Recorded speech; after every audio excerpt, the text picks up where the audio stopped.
Good morning. Meaning. Good morning. Meaning.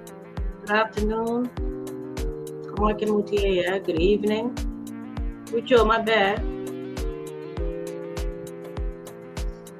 It's early in the morning, you know, 7 o'clock. Right before charity. Meaning, Jo Acholi. Ucho, my bad.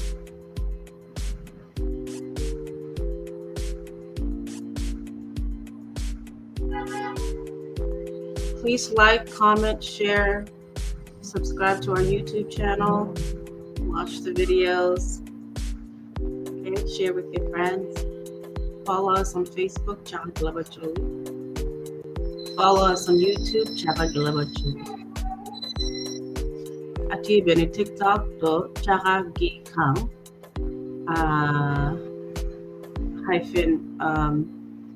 South Sudan. Apwoyo. Please follow, please share, please like, engage. Apwoyo. Meaning, man Jackline Ikang Cont'd and man show me Chaka Ki Leb Acholi. Segment me Kwan Ki Leb Acholi. Back Kwan gidi war achiro kanino, lakin this morning before I chair to teach, I made a Kwan or at least 2 pages. Look me Abong, yeah, Bok ja. Okay, doing manok. Okay, not where Kwan and went in one sitting. Okay. Excuse my street is early and can walk. So I made a Kwan. Last time I made a Kwan in a session macaroni. Akwano Kima wrote in my Abong or to meet a meeting chief, make Kitaka Chief Omini. Okuja, Gingyo local with each other. There's a language barrier. Jo Abong Lotuko, I think Kitaka Jo Acholi, but he doesn't actually he doesn't share that information. Podi, okay. Gikenyune, get a look at sign language. Chief Omini, I'll try to share gina. It gigina. Chum. Pianginga chumeko chumabito chumachuli. Equire, hojo abong equire, ginyo chameko. So instead, gimara marakongo, lotuko, ne lotuko marakongo. So gibiro marakongo, mommy, gini kongo, gipino, no kumonone. Yala no don't give me a chiro, chief or mini mirror me it gift and romy we take it like in jolo too can magi bino keregi can anti and gory kujane le to the doom yala give it a kajino kami bero get down to my team a pole yala lay to guinea doom so kabero ne ding before as you remember get your migrate around yala chire Ayii. Lakini Ayii the space a team at the child weird dog doctrine you got more child long again Lotii yokuya. So because pain to get ding giko era kwanya gift muno hogi bodro mini you wanna one to a doom kabere to a ding. It's okay, you know you keep gift mun me it one equal him my bear. So kage kenyu no gichero gi word to be okay agi kenyu okay last session. And I'm going to tell you, can you come aboard again? I want maybe just 2 pages before I charity channel. Manok this. Pardon, maybe guilty and get war aquana okay?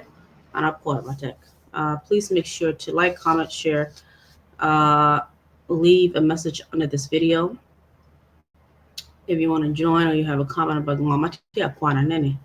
If you understand it better than me, leave a comment. If you want to be a guest, leave a comment or send me a private message or DM on Jackline Ikang Cont'd. You can send me a message on my personal Facebook, South Sudan, personal Facebook, or even official Facebook page. Me show any little Chaka Ki Leb Acholi.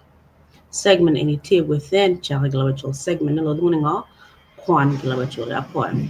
Okay, so I show you turning on it. Inge due chill mokene road omini dohe Ochwalo lakwena bot rot abong. Okay. Lakwena ochiro waja bore ni roro mini ochwalo wek awach bori ni en mira bino kalimo wun. Okay. Roro imaiyo gamo bot lakwena ni wu wach bot rot omini ni an pe atie gi lok mapol la rema twero bino kaneno luok mera. Okay. Yala lakwena pa rot omini odok pajo. Ikar magin o igang gino wacho bot rot ni roro imaiyo wacho ni itwer chiro kalimo luok mere en petie gi tam marach ikomi. Okay.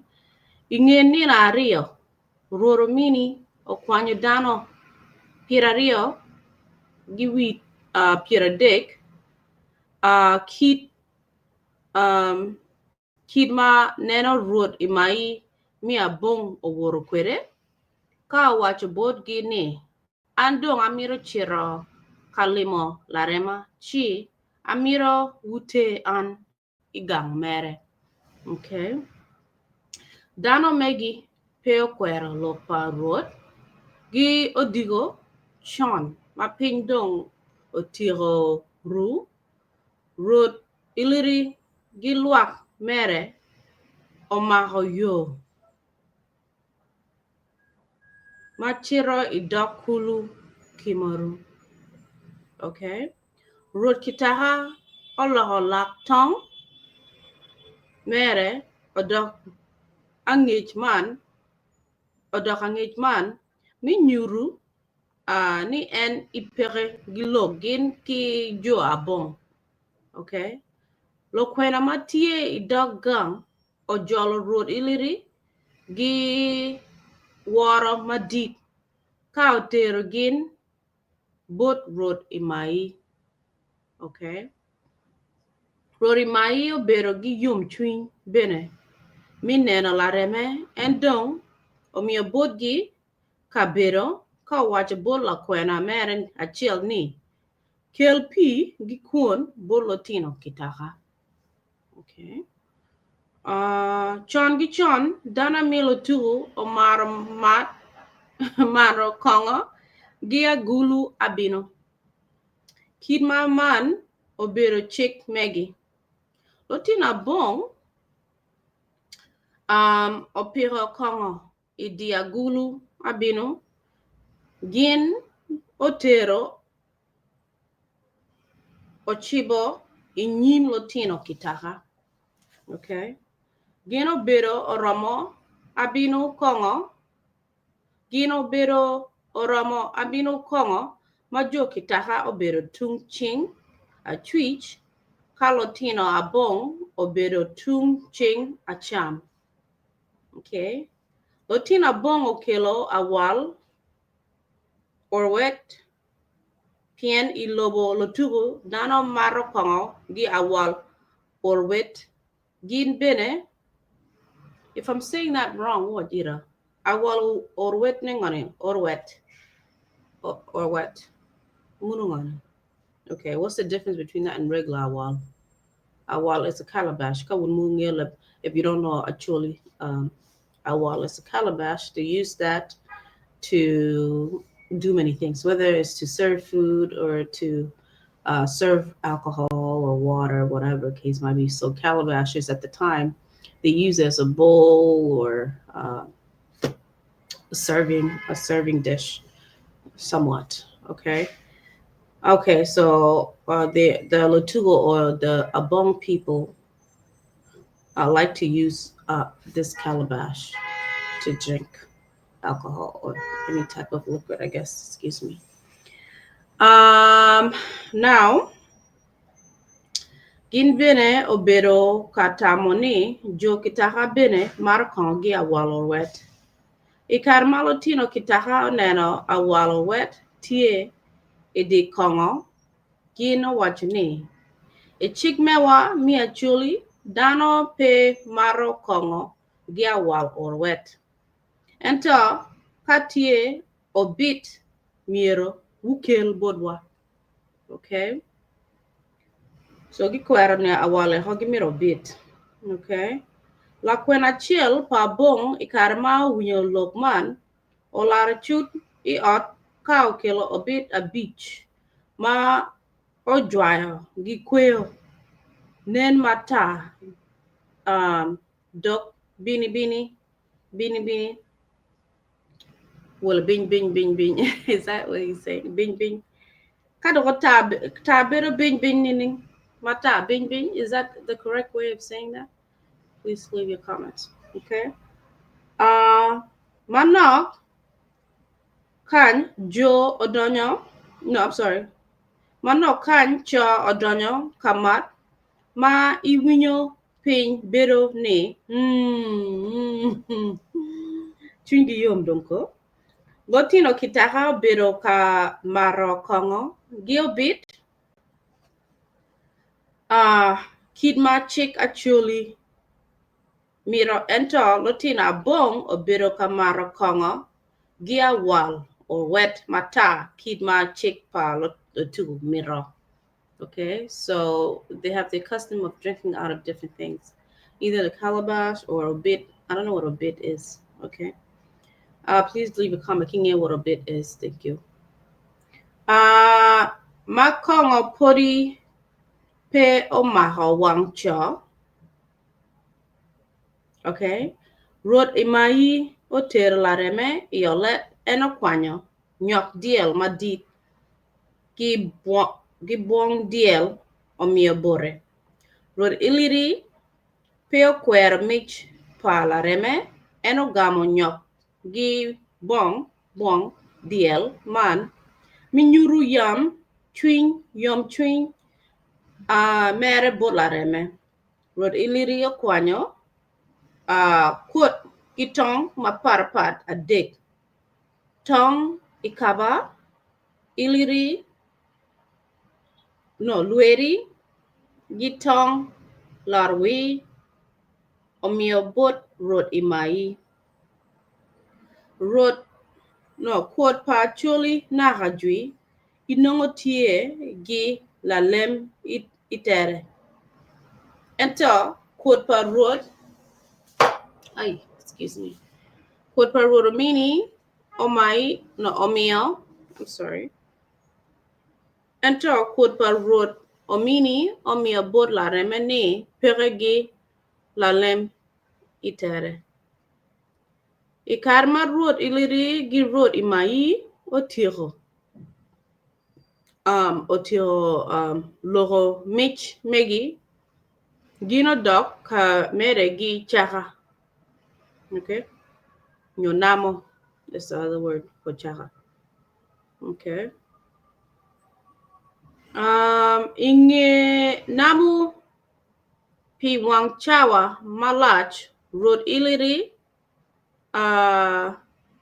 dok omio poch mere bot wot imai ka wajabore ni gindong gimiro dok pajo rod imai obedo ki poch madit bot rod Illiri pi bino megi kalimo luak mi abong ka omere gi wach obore ni lima chaloman miro omere inyim pien kelo winye gigin matut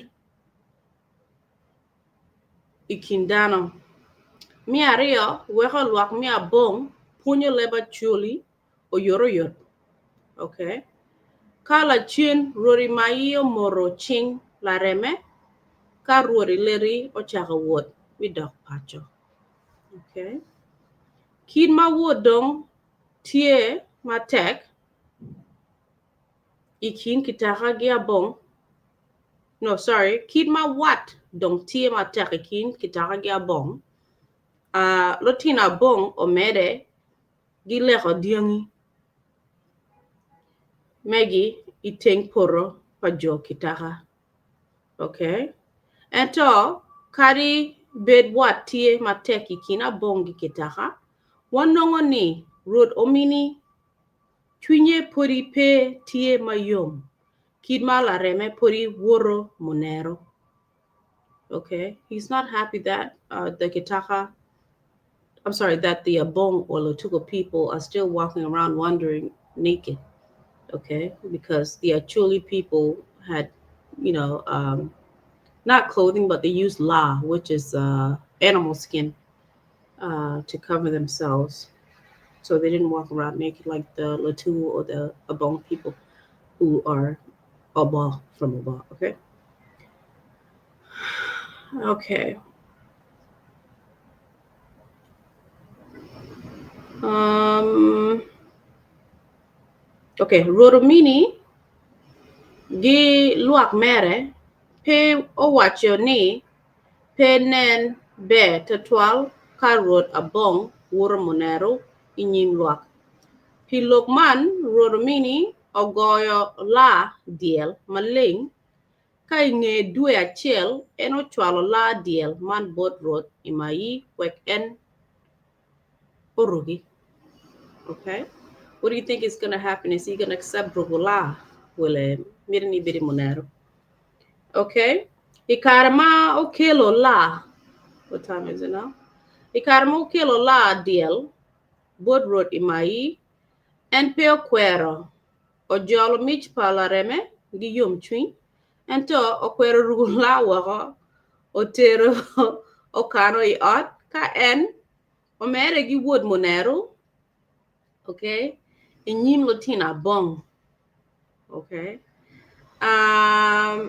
Chi karot imai miro karo waho ikindano mokene na parapat. Gina bong en kwanyo, I'm sorry. Kadana mokene mapat. Gia po abong en kwanyo la rugu kachiro kwere ikin luak.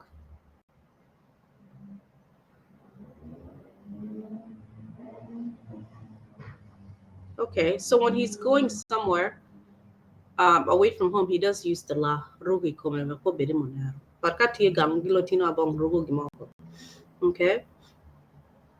Ikarmalotina bongo neno ni road megi rugu la diel. Gindong otamni kima road dong rugu la diel man bene nyuruni rugu la be.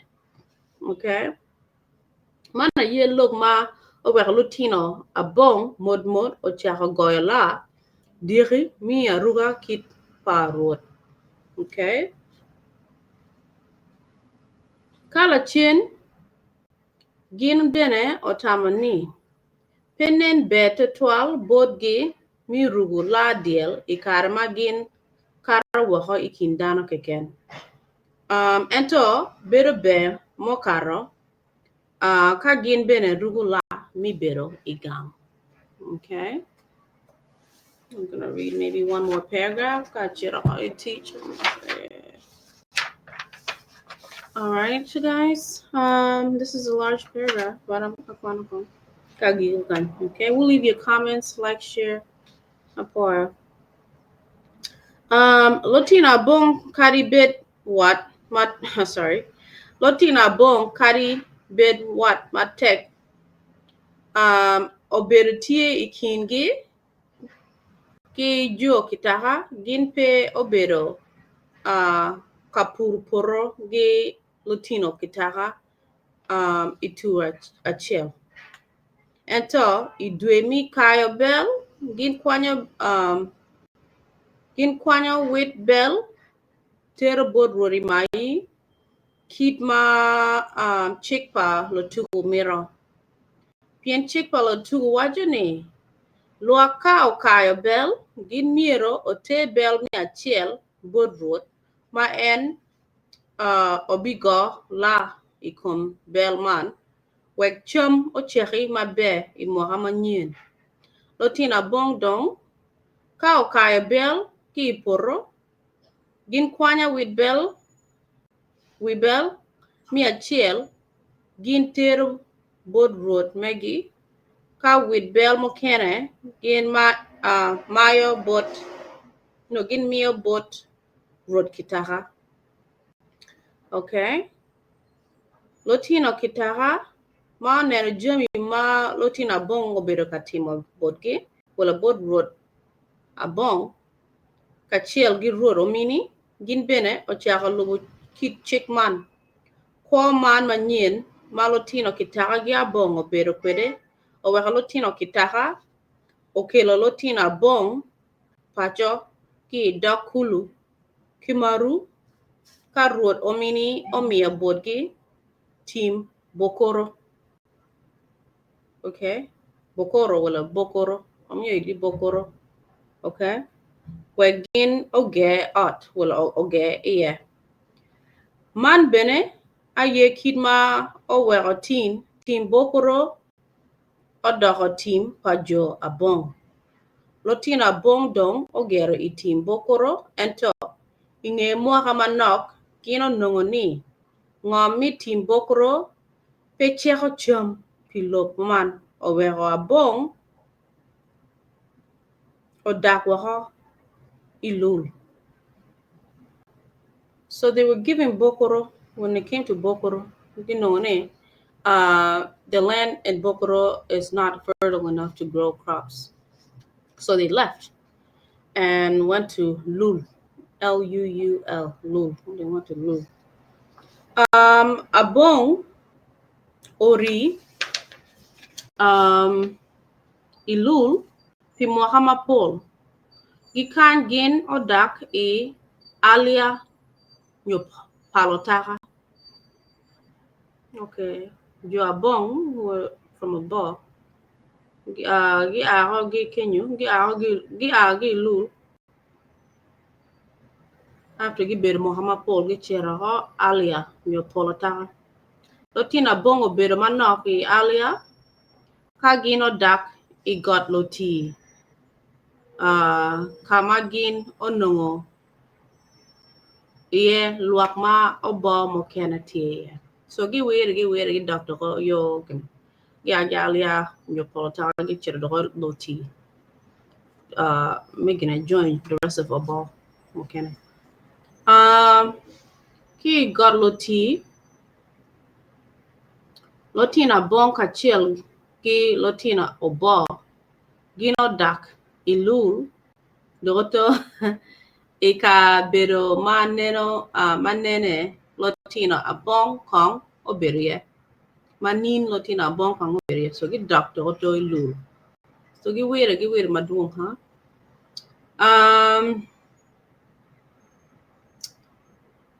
okay, Lotino Abong okero komgi ikom Lotino Obbo gino bedo mabe idilu ka inge mwaka manok gino odak igot pakwa Jo Obbo pe ori igot pakwa lachien gino odak igot Malaya ka magin obedo iye pi Muhammad Ramo Ario nyo adek kagi kany gino odak idok kulu Ayii. So he's going back to explain how he ended up in Ayii again.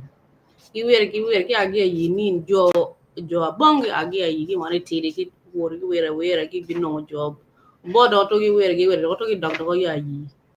Ayii, as you know, eventually Mulkama actually tie.